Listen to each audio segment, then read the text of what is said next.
পবিত্র শাবান মাস, যে মাসটাকে আমরা অবহেলা করি, কিন্তু নবীজি সাল্লাল্লাহু আলাইহি ওয়াসাল্লাম কাঁদতেন এই মাসের জন্য। প্রিয় ভাই ও বোনেরা, আমরা সবাই রমজানের কথা বলি, রমজানের প্রস্তুতি নেই, রমজানের ইফতার নিয়ে ব্যস্ত হই, কিন্তু জানেন কি, রমজানের দরজা খোলার আগেই যে মাসটা আসে, সে মাসটার নামই হচ্ছে শাবান। এই শাবান মাসটা যেন এক নীরব ডাক। আল্লাহ আমাদের ডাকছেন, রমজানের আগে ফিরে আসো। কিন্তু দুঃখের বিষয় হলো, নবীজি সাল্লাল্লাহু আলাইহি ওয়াসাল্লাম যে মাসটাকে এত ভালোবাসতেন, আমরা সেই মাসটাকে প্রায় ভুলে যাই। আজ আমি আপনাদের সামনে এমন একটা আমলের কথা বলবো, যে আমলটি শাবান মাসে রাসূলুল্লাহ সাল্লাল্লাহু আলাইহি ওয়াসাল্লাম কখনো ছাড়তেন না, এবং এই আমলের সাথে জড়িত আছে আমাদের আমল আসমানে ওঠার বিষয়টি। শেষ পর্যন্ত শুনবেন। শেষে এমন একটা দোয়া করব, যে দোয়াটি আমাদের জন্য খুবই গুরুত্বপূর্ণ একটি দোয়া। রাসূলুল্লাহ সাল্লাল্লাহু আলাইহি ওয়াসাল্লাম বলেছেন, শাবান এমন একটি মাস, যে মাসটি রজব ও রমজানের মাঝখানে পড়ে, আর মানুষ এই মাসটাতে গাফেল হয়ে যায়। প্রিয় ভাই ও বোনেরা, সবাই যখন গাফেল, ঠিক তখনই নবীজি সাল্লাল্লাহু আলাইহি ওয়াসাল্লাম এই আমলে ব্যস্ত থাকতেন। তিনি আমাদের শিখিয়ে দিয়েছেন, আল্লাহর কাছে প্রিয় হলে বীরের সময় না, গাফলতির সময় আমল করো। হযরত আয়েশা রাদিয়াল্লাহু আনহা তিনি বলেন, আমি রাসূলুল্লাহ সাল্লাল্লাহু আলাইহি ওয়াসাল্লামকে শাবান মাসের মতো অন্য কোনো মাসে এত বেশি রোজা রাখতে দেখিনি, যেই রোজা তিনি শাবান মাসে রাখতেন। ভাবুন একবার, আমরা গরমের দিনে একদিন রোজা রাখতে কষ্ট পাই, আর নবীজি সাল্লাল্লাহু আলাইহি ওয়াসাল্লাম প্রায় পুরো শাবান মাসই রোজা রাখতেন।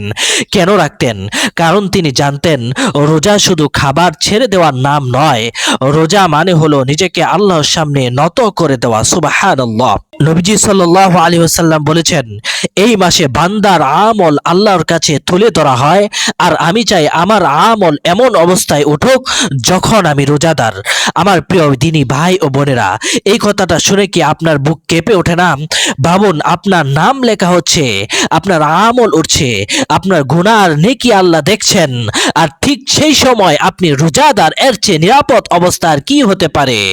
আমরা জানি না আগামী রমজান পাবো কিনা, আগামী শাবান দেখবো কিনা।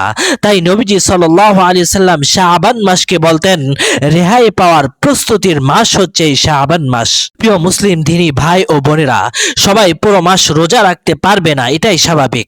নবীজি সাল্লাল্লাহু আলাইহি ওয়াসাল্লাম আমাদের সহজ পথও দেখিয়ে দিয়েছেন। তাই প্রতি সোমবার ও বৃহস্পতিবার, অথবা প্রত্যেক মাসের 13, 14, 15 তারিখের যে রোজাগুলো, সপ্তাহে একদিন হলেও রাখবেন ইনশাআল্লাহ। আল্লাহ একদিনেও ছোট করে দেখেন না, যদি সেটা খাঁটি নিয়তে হয়। আজ যদি আমরা শাবান মাসটা অবহেলা করি, কাল রমজান এলে আমাদের মন প্রস্তুত থাকবে না। রমজান আসবে আর আমরা বলবো, মন বসছে না, ইবাদতে আনন্দ পাচ্ছি না, কারণ প্রস্তুতি হয়নি। প্রিয় দিনী ভাই ও বোনেরা, শাবান হলো মন ধোয়ার মাস, চোখের পানি ফেলার মাস, নিজেকে ঠিক করা, সংশোধনের মাসই হচ্ছে শাবান মাস। তাই আজই থেকে ফিরে আসুন। চলুন আমরা সবাই একটু থেমে যাই, হাত তুলে দোয়া করি।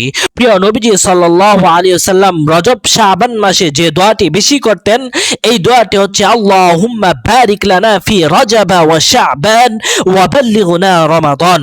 হে আল্লাহ, আমাদের শাবান মাসটাকে গুনাহ মুক্ত করে দিন।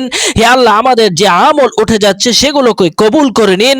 হে আল্লাহ, আমাদের জন্য রোজাদার অবস্থায় আমরা সামনে হাজির হতে পারি, সেই তৌফিক দান করুন।